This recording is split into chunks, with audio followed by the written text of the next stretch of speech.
Good morning dear friends. इस class के तहत सभी विद्यार्थी ध्यान दें कि आप लोगों को लेसन 2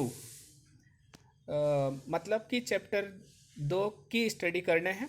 और इस क्लास के तहत हम लोग कुछ महत्वपूर्ण प्रश्नों की चर्चा करते हैं और उसके आंसर को जानते हैं और उसको अपनी कॉपी में अपने तरीके से मतलब उसका उत्तर लिखने की कोशिश करेंगे। अब जैसे लिखा गया, देखिए चैप्टर का नाम ही है एक दल के प्रभुत्व का दौर। और आपको कल बताए भी थे कि जो भारत में आम चुनाव हुआ, प्रथम आम चुनाव, जिसको कि हम कहते हैं कि स्वतंत्रता के बाद भारत में लोकतंत्र की स्थापना एक सबसे बड़ी चुनौती थी और लोकतंत्र की स्थापना के लिए निर्वाचन जरूरी था। तो मतलब अक्टूबर 51 में स्टार्ट हुआ और फरवरी 52 में निर्वाचन हमारा क्या हुआ, कंप्लीट हुआ। आया समझ नहीं? तो इसीलिए उसे 1952 के आम चुनाव की हम बात करते हैं। इसमें कुछ महत्वपूर्ण प्रश्न हैं जिनको आप लोग अपनी कॉपी में नोट डाउन कर लेंगे। ये जीके के पॉइंट ऑफ व्यू से भी इम्पोर्टेंट है, आप लोगों के सब्जेक्ट के पॉइंट ऑफ व्यू से तो इम्पोर्टेंट है ही है। देखिए लिखा गया, भारतीय चुनाव आयोग का गठन कब किया गया। पहला काम है आपका है, तो कब गठन किया गया? जनवरी 1950 में। तो 26 जनवरी 1950 को पता है कि आप अपने यहाँ हम प्रथम रिपब्लिक डे मनाए, गणतंत्र दिवस। 26 नवंबर 1949 को हमने अपने संविधान को अंगीकृत किया और उसके पश्चात जनवरी 1950 में चुनाव आयोग का गठन किया गया। एक संवैधानिक निकाय है जिसमें वर्तमान में हम कह सकते हैं कि एक अध्यक्ष होता है चुनाव आयोग का, मतलब जिसे चुनाव आयुक्त कहते हैं, मुख्य निर्वाचन आयुक्त, और उसकी मदद के लिए 2 अन्य चुनाव आयुक्त भी होते हैं। तो एक मुख्य चुनाव आयुक्त और 2 अन्य चुनाव आयुक्त जो राज्य विधानसभाओं का, लोकसभा का, राष्ट्रपति का और उपराष्ट्रपति का निर्वाचन संपन्न कराता है। पहले आम चुनाव में दूसरे स्थान पर भारतीय कम्युनिस्ट पार्टी ने कितनी सीटें हासिल की थी? ये तो नंबर ऑफ सीट है, इसको आप लोग लर्न कर लीजिएगा। 16 सीटें हैं कम्युनिस्ट पार्टी। और आपको बताए भी थे, तो सबसे प्रथम जो पहला हमारे यहाँ लागू हुआ था, अनुच्छेद 356 का प्रयोग किया गया था, मतलब आपातकाल, राज्य में राष्ट्रपति शासन लागू होना। ये तमिलनाडु में आपको बताया गया था, जहाँ पर कि पहली कम्युनिस्ट सरकार बनी थी। विश्व में सर्वप्रथम एक कम्युनिस्ट पार्टी की सरकार लोकतांत्रिक चुनाव के जरिए किस भारतीय राज्य में बनी? अच्छा, केरल में है। तमिलनाडु वो बोल रहे थे आपका, सॉरी। तो केरल आप लोग इसको कंप्लीट कर लीजिएगा। ओके, इसके पहले भी आप लोगों को, जैसे हम यहाँ 5 क्वेश्चंस नंबर से स्टार्ट कर रहे हैं, इसके पहले आपके 4 क्वेश्चंस और हैं, उसको भी समझ लीजिए। राम मनोहर लोहिया किस पार्टी से संबद्ध थे? तो राम मनोहर लोहिया का संबंध सोशलिस्ट पार्टी से था, जिसे हम समाजवादी पार्टी भी कह सकते हैं। सोशलिस्ट मतलब समाजवादी होता है। कम्युनिस्ट पार्टी का उद्भव कब हुआ? कम्युनिस्ट पार्टी वर्ष 1920 के दशक में हुई थी। किस राजनीतिक दल ने एक देश, एक संस्कृति और एक राष्ट्र के विचार पर जोर दिया? तो भारतीय जनसंघ था, जिसका उद्देश्य था एक देश, एक संस्कृति और एक राष्ट्र, मतलब पंथ निरपेक्षता का कुल मिलाकर हम कह सकते हैं विरोध था यहाँ पर। भारतीय जनसंघ का गठन कब हुआ? तो जनसंघ का गठन 1951 में हुआ। यहाँ पर 2 गठन की बात हमने किया। भारतीय चुनाव आयोग का गठन जनवरी 1950 और भारतीय जनसंघ का गठन 1951 में किया गया। अब देखिए यहाँ पर जो अति लघु उत्तरीय प्रश्न आते हैं, जिसको कि हम लगभग एक सेंटेंस में लिखते हैं, एक वाक्य में लिखते हैं, उनको आप लोग समझिए और अपने शब्दों में लिखने की कोशिश करिए। भारतीय संविधान को कब अंगीकार तथा लागू किया गया?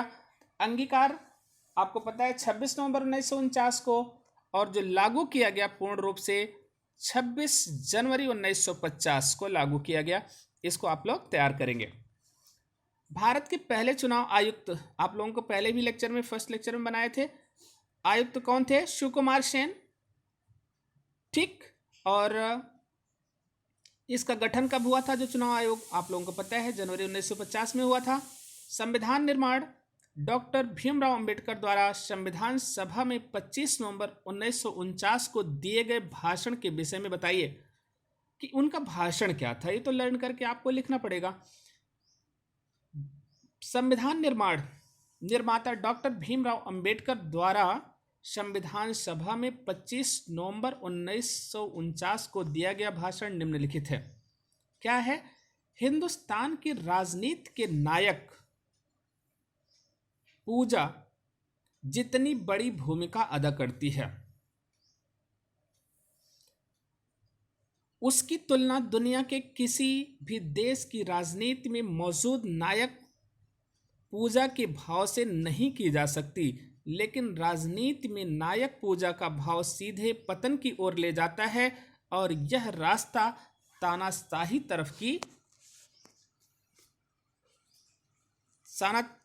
की तरफ जाता है। मतलब कहा कि नायक पूजा नहीं होनी चाहिए। कुल मिलाकर के नायक का मतलब क्या हो गया कि एक व्यक्ति की पूजा किसी देश में नहीं की जानी चाहिए, नहीं तो वो तानाशाही की ओर ले जाती है। चुनाव में ईवीएम का इस्तेमाल कब शुरू हुआ? एक मतलब क्वेश्चन है आपका। सन 1990 के दशक के अंत में चुनाव आयोग ने इलेक्ट्रॉनिक वोटिंग मशीन ईवीएम का इस्तेमाल शुरू किया।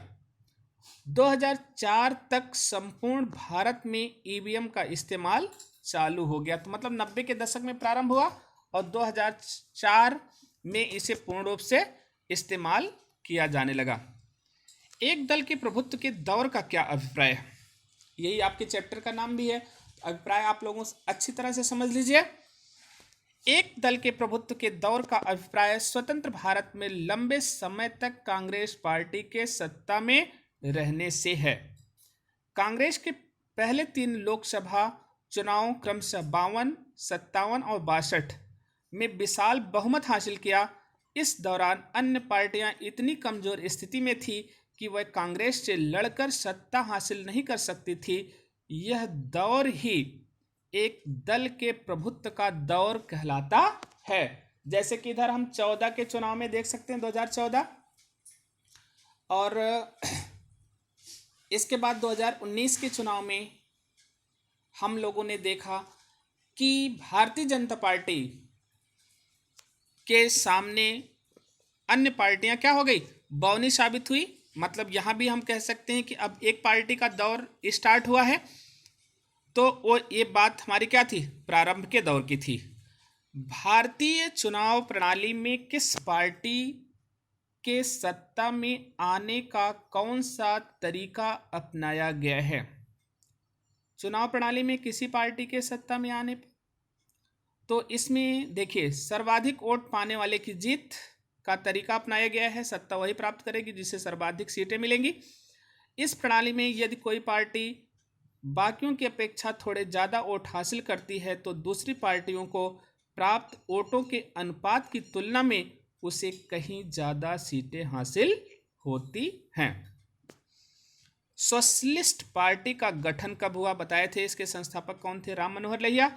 कुछ प्रमुख समाजवादी नेताओं के नाम बताइए। तो सोशलिस्ट पार्टी का गठन 1948 में हुआ। आचार्य नरेंद्र देव, जयप्रकाश नारायण, राम मनोहर लोहिया और अशोक मेहता कुछ प्रमुख समाजवादी नेताओं के नाम हैं। ठीक, तो यहाँ पर आप लोगों को हम 7 क्वेश्चन तक बता रहे हैं। अगले टॉपिक पे हम लोग चलते हैं जहाँ पर दिया गया है PRI क्या है। कल आप लोगों को इस पर एक लॉन्ग क्वेश्चन भी हमने जिक्र किया था। PRI तो लिखा गया PRI का अर्थ है इंस्टीट्यूशनल रेवोल्यूशनरी पार्टी। 1929 में स्थापित इस पार्टी ने मैक्सिको में लगभग 60 सालों तक शासन किया। कौन? PRI। पहले आम चुनाव में भारतीय कम्युनिस्ट पार्टी की स्थिति क्या रही? तो अब यहाँ पर लिखा पहले आम चुनाव में भारतीय कम्युनिस्ट पार्टी ने 16 सीटें जीती और वह सबसे बड़ी विपक्षी पार्टी के रूप में सामने आई। इस दल को अधिकतर समर्थन आंध्र प्रदेश, पश्चिम बंगाल, बिहार और केरल में मिला। चलिए, भारतीय जनसंघ का गठन कब हुआ, इसके संस्थापक अध्यक्ष कौन थे। जनसंघ बार बार पूछा जा रहा है, आता भी है, इसको ध्यान रखिएगा। इसका गठन 1991 में हुआ। श्यामा प्रसाद मुखर्जी जनसंघ के संस्थापक या इसके अध्यक्ष कह सकते हैं।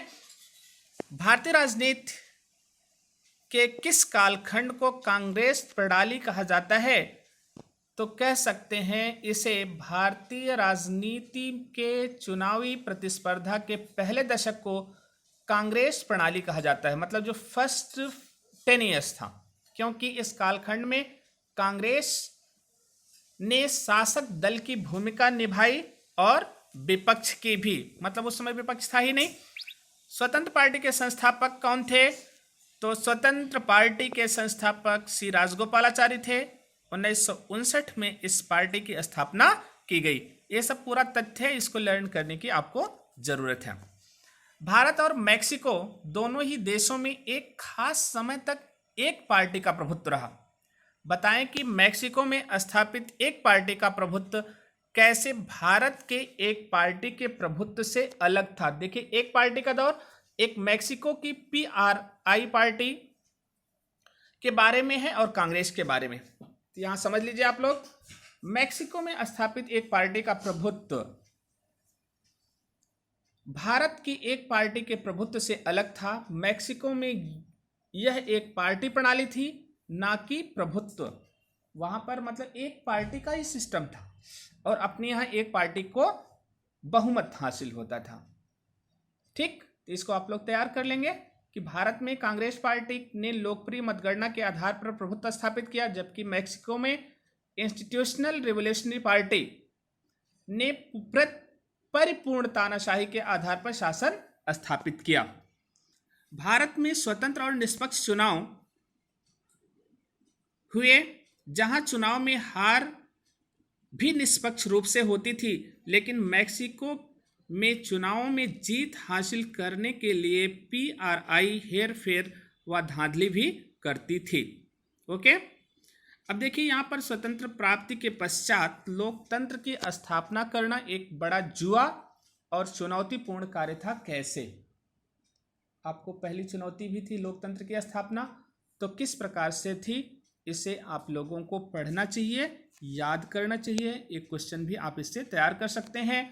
तो देखिए, लिखा है स्वतंत्र भारत में प्रथम निष्पक्ष चुनाव कराना एक चुनौतीपूर्ण कार्य था। एक हिंदुस्तानी संपादक द्वारा इसे इतिहास का सबसे बड़ा जुआ करार दिया गया। इसके कारण निम्नलिखित हैं।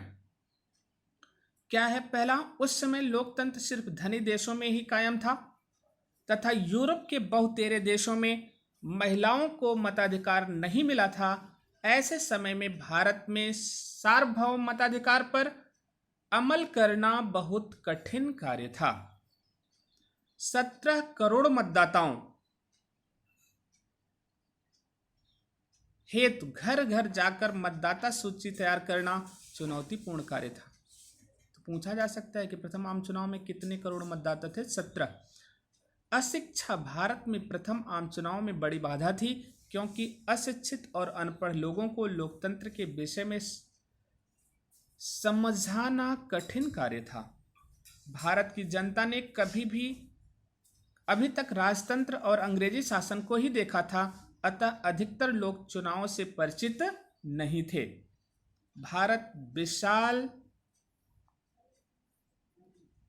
विशाल भारत को निर्वाचन क्षेत्रों में बांटना एक चुनौतीपूर्ण कार्य था। तो अब आप लोगों को इसके आधार पर जितना बताया गया, इन क्वेश्चंस को आप लोग नोट करके क्या करेंगे, अपनी कॉपी में तैयार करेंगे। Okay, thank you for this class.